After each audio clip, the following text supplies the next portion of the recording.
Class 11 chapter 11 आधुनिकीकरण के रास्ते।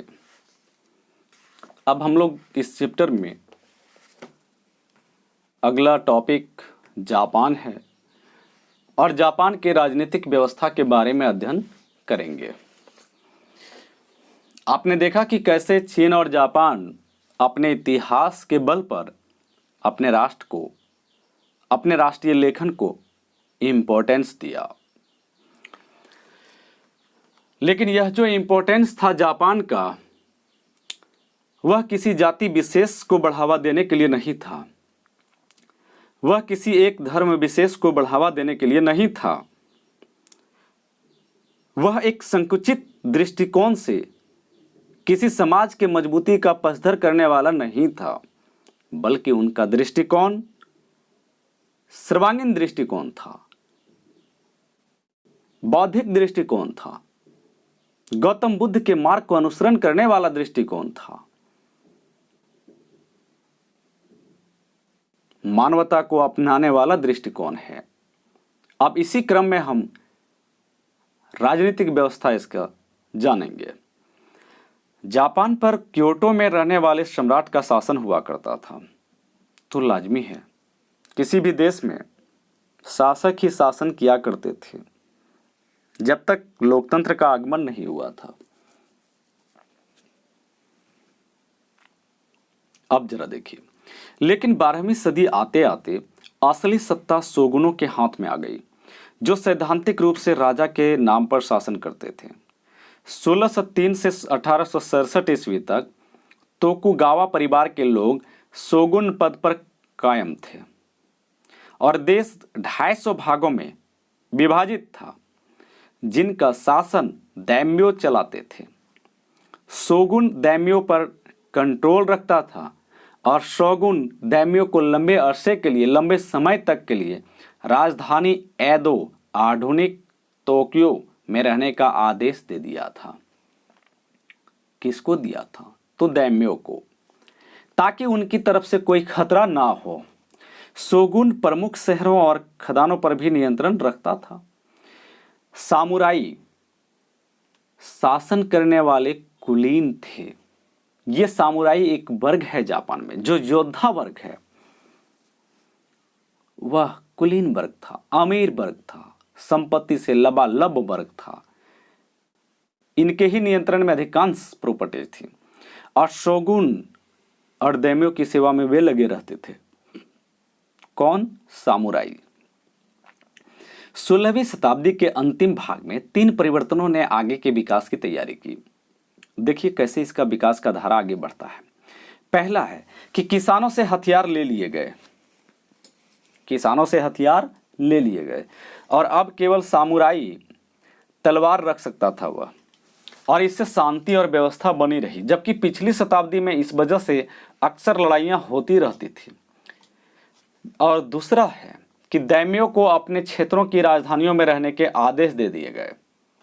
दैम्यो, तुम वहीं रहो जहां तुम्हारा क्षेत्र है, तुम अपनी ही राजधानी में रहो, तुम्हें एक दूसरे की राजधानी का अतिक्रमण नहीं करना है, लड़ाई नहीं करने हैं।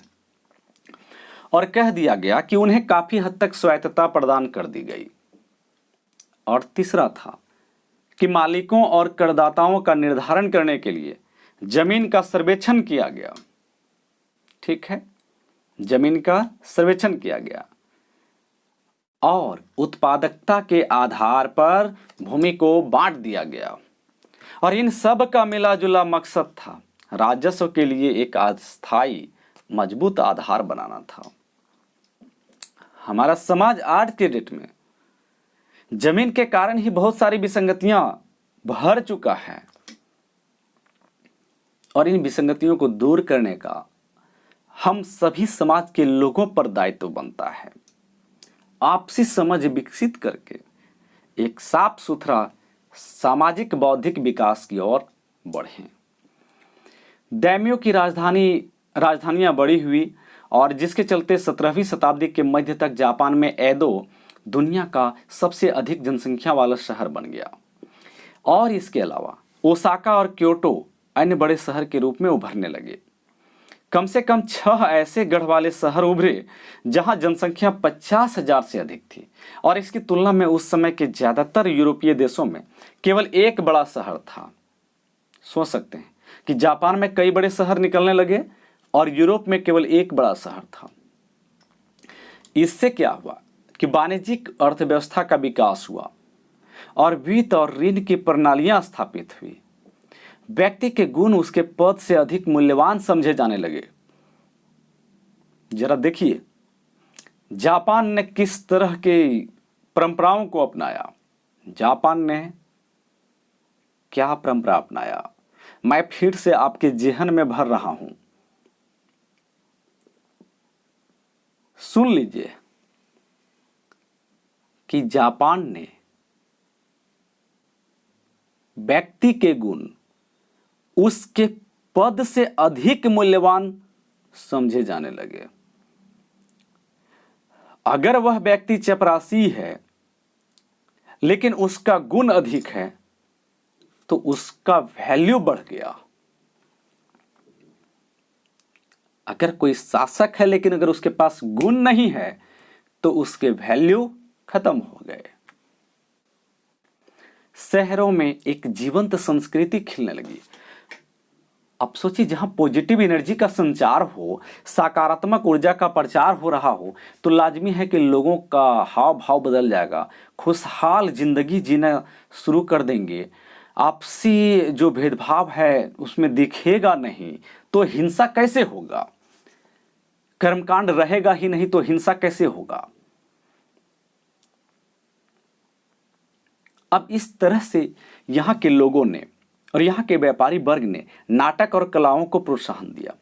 चूंकि लोगों को पढ़ने का शौक था और होनहार लेखकों के लिए यह संभव हो सका कि वे केवल लेखन से अपनी जीविका चला लें।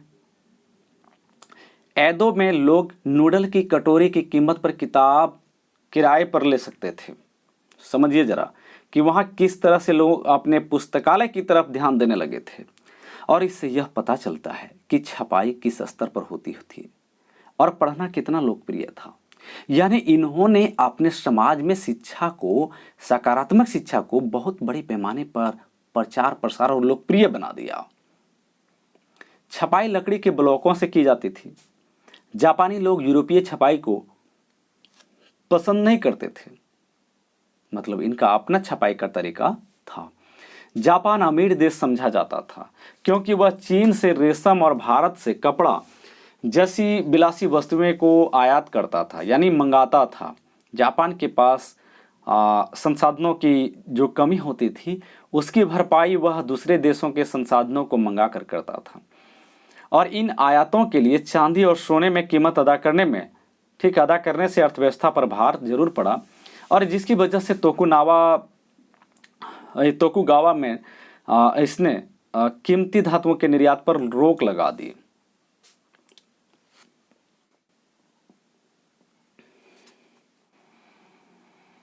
उन्होंने क्योटो के निशिजिन में रेशम उद्योग के डेवलपमेंट के लिए भी कदम उठाए जिससे रेशम का आयात कम किया जा सके। निशिजिन का रेशम दुनिया भर में बेहतरीन रेशम माना जाने लगा। मुद्रा का बढ़ता इस्तेमाल, यानी रुपए कौड़ी का बढ़ते इस्तेमाल और चावल के शेयर बाजार का निर्माण, ये सब उन्हें विकास दिखते थे। अर्थतंत्र की एक नई अर्थतंत्र का मतलब अर्थव्यवस्था का एक नया सिस्टम विकास हो रहा था। ठीक है। निशिजिन क्योटो की एक बस्ती है। 16वीं शताब्दी में वहां 31 परिवारों का बुनकर संघ था। 17वीं शताब्दी के आखिर तक इस समुदाय में 70,000 लोग थे। रेशम उत्पादन फैला और 1713 में केवल देसी धागा इस्तेमाल करने के आदेश जारी किए गए। सोचिए जरा, वही चीज जिसको स्वदेशी पर हम लोग हमेशा से जोर देते रहे। जापान ने अपने स्वदेशी टेक्निक के बल पर, स्वदेशी वस्तुओं के बल पर अपने राष्ट्र को समृद्ध बनाया। और यही चीजों की कमी, इन्हीं चीजों की कमी हमारे देश में सदियों से रहा है। हमारे देश के शासकों में यही चीजों की भावना की कमी रहा है। मैं पूर्णतः इसलिए बोल रहा हूं क्योंकि कहीं ना कहीं किसी न किसी कारणवश वे उन चीजों को अपनाने में और लोगों को समझाने में असफल रहे। और लोग अगर इसे अपना नहीं सके, चाहे वे बुद्धिजीवी वर्ग कहलाते हों या कहलाना पसंद करते हों, तो यह उनकी फेल्युरेंस है, यह उनकी फेल्यूर है, असफलता है। लेकिन जापान अपनी ही टेक्निक के बल पर 1859 ईस्वी में इन्होंने विदेशी व्यापार की शुरुआत किया। जापान से रेशम का निर्यात अर्थव्यवस्था के लिए मुनाफे का प्रमुख स्रोत बन गया। वे रेशम का आयात न कर अब वे निर्यात करने लगे, और एक ऐसे समय में जबकि जापानी अर्थव्यवस्था पश्चिमी वस्तुओं से मुकाबला करने में सच में हो रहा था। सामाजिक और बौद्धिक बदलाव, तो मिसाल के लिए प्राचीन जापानी साहित्य के अध्ययन और इसके अध्ययन से लोगों को यह सवाल उठाने पर मजबूर किया कि जापान पर चीन का प्रभाव किस हद तक है, और यह तर्क पेश किया गया कि जापानी होने का सार चीन के संपर्क में आने से बहुत पहले का है। यह सार की कहानी जैसे उच्च प्राचीन साहित्य में और जापान की उत्पत्ति की जो पौराणिक कथा है, कहानी किस्से हैं, उसमें आप देख सकते हैं। क्योंकि ये मिथकीय कहानियां बताती हैं, कपोल कल्पित कहानियां हैं, इस पर भरोसा नहीं किया जा सकता है। कैसे? तो देखिए क्या कहता है कि इन द्वीपों को भगवान ने बनाया था और सम्राट सूर्य देवी के उत्तराधिकारी थे। जापान इस पर विश्वास नहीं करता है, पढ़ता है, सुनता है, चलता इस पर नहीं है। और हमारे यहां यही कर्म है और यही धर्म भी है और यही समाज का विनाशक भी है और देश का भी विकास पे बाधक पैदा करने वाला यही तत्व है। गेंजी की कथा मुरासाकी शिकिबू द्वारा लिखी गई हेयान राजदरबार की यह एक काल्पनिक diary the tale of the Genji जापानी लिटरेचर्स में एक प्रमुख कलाकृति बन गई। और इस काल में मुरासाकी जैसी अनेक लेखिकाएं उभरी जिन्होंने जापानी लिपि का इस्तेमाल किया, जबकि पुरुषों ने चीनी लिपि का इस्तेमाल किया। सोचिए, चीनी लिपि का इस्तेमाल शिक्षा और सरकार में होता था। इस उपन्यास में कुमार गेंजी की रोमांचक जिंदगी को दर्शाया गया है। साथ ही साथ हेयान राज दरबार के अभिजात वातावरण की जीती जागती तस्वीर पेश की गई है। इसमें यह भी दिखाया गया है कि औरतों को अपने पति चुनने और अपनी जिंदगी जीने की कितनी आजादी थी। मेजी पुनर्स्थापना 1867 और 68 ईस्वी में मेजी वंश के नेतृत्व में तोकुगावा वंश का शासन समाप्त हो गया। मेजियों की पुनर्स्थापना के पीछे कई कारण थे। देश में तरह तरह का असंतोष था, साथ ही अंतर्राष्ट्रीय व्यापार और कूटनीतिक संबंधों की भी लगातार मांग बढ़ती जा रही थी। और इसी बीच 1853 में अमेरिका ने कोमोडोर मैथ्यू पेरी को जापानी सरकार से एक ऐसे समझौते पर हस्ताक्षर करने की मांग के साथ भेजा जिसमें जापान ने अमेरिका के साथ राजनयिक और व्यापारिक संबंध बनाए। अब जापान का संबंध अमेरिका के साथ हो गया, दोनों तरफ से एक राजनयिक संबंध भी हो गए और एक व्यापारिक संबंध भी हो गए। जापान ने अगले साल ऐसे समझौतों पर हस्ताक्षर किया चूंकि जापान चीन के रास्ते में था, और इसके अलावा अमेरिका चीन में एक बड़ा बाजार देखता था। फिर इसके अलावा अमेरिका को प्रशांत महासागर में अपने बेड़ों के लिए ईंधन लेने की जगह चाहिए थी। उसके पास जो मशीनीकृत बेड़ा था उसके लिए उस समय केवल एक ही पश्चिमी देश जापान के साथ व्यापार करता था और वह था हॉलैंड। पेरी के आगमन ने जापानी राजनीति पर महत्वपूर्ण असर डाला। सम्राट की अचानक यह अहमियत बढ़ गई, जिसे तब तक बहुत कम राजनीतिक सत्ता मिली हुई थी। 1868 ईस्वी में एक आंदोलन द्वारा शोगुन को जबरदस्ती सत्ता से हटा दिया गया और सम्राट मेजी को एदो ले आया गया। एदो को राजधानी बना दिया गया और इसका नया नामकरण हुआ टोक्यो, जिसका मतलब है पूर्वी राजधानी। जापानी जिन्हें काले जहाज इनकी लकड़ी के जोड़ों को कोलतार से सीलबंद किया जाता था। काले जहाज उसको बोलते थे। उन्हें ऐसे चित्रों और कार्टूनों में दिखाया गया जिनमें अजीबोगरीब विदेशियों और उनकी आदतों को दर्शाया गया है।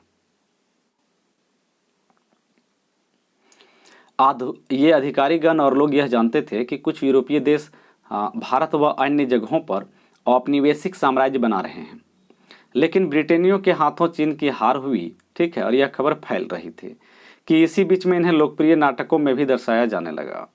इस सब के चलते लोगों में एक असली डर बन रहा था कि जापान भी उपनिवेश बनाया जा सकता था, और बहुत से विद्वान और नेता यूरोप के नए विचारों से सीखना चाहते थे, बजाय इसकी उपेक्षा करने के, जैसा कि चीन ने किया था। तो कुछ लोग या कुछ अन्य लोग यूरोपीय लोगों को गैर मानते हुए अपने आप को उससे दूर रखना चाहते थे।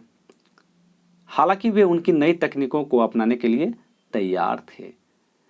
कुछ ने देश को बाहरी दुनिया के लिए धीरे धीरे और सीमित तरह से खोलने का तर्क दिया। सरकार ने फुकोकू क्योहे के नारे के साथ नई नीति का ऐलान किया।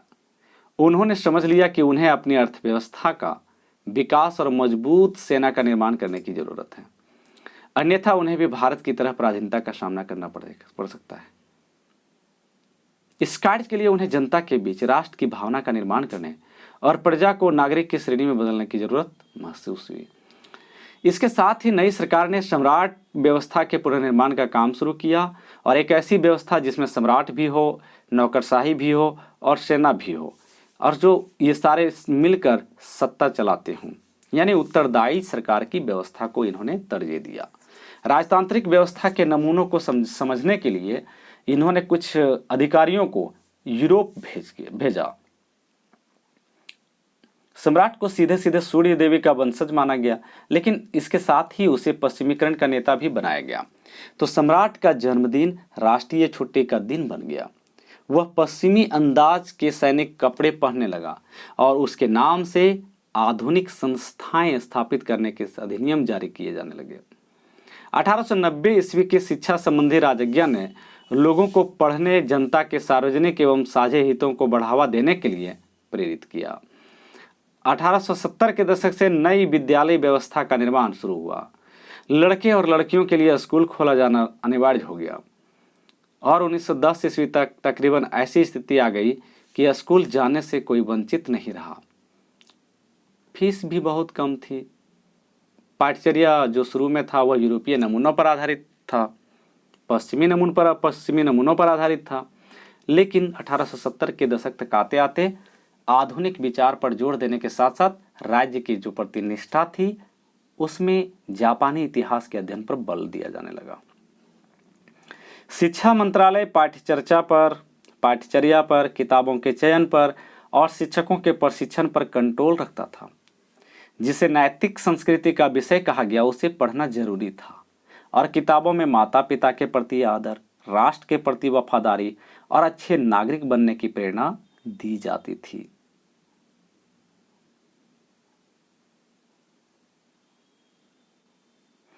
जापानी भाषा एक साथ 3 लिपियों का प्रयोग करती है, ध्यान देंगे और याद भी रखेंगे।